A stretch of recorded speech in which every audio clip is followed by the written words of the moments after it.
try to find out what can you talk to him about until you can get a chance to say what you want to say. So I knew I looked him up in Who's Who. I knew he had been to the North Pole. I knew that he knew, although he didn't go with him, I knew he knew the guy Perry who had been there.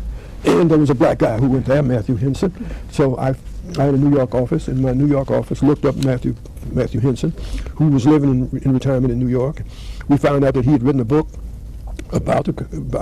about his experiences, and he had mentioned Commander McDonald. So I also could move pretty fast then, so I quickly did a story on Matthew Henson. So when I went in to see him, I had something to talk about without talking about advertising.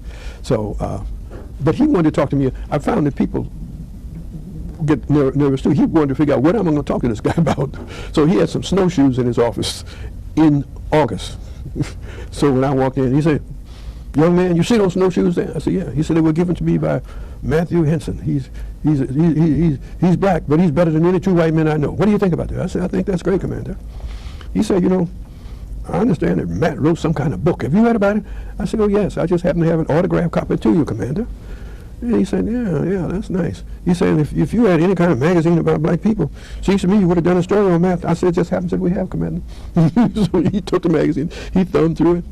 He said, "Well, you know, I don't see any reason why we shouldn't advertise in this magazine." I said, "I don't see any reason why we shouldn't either."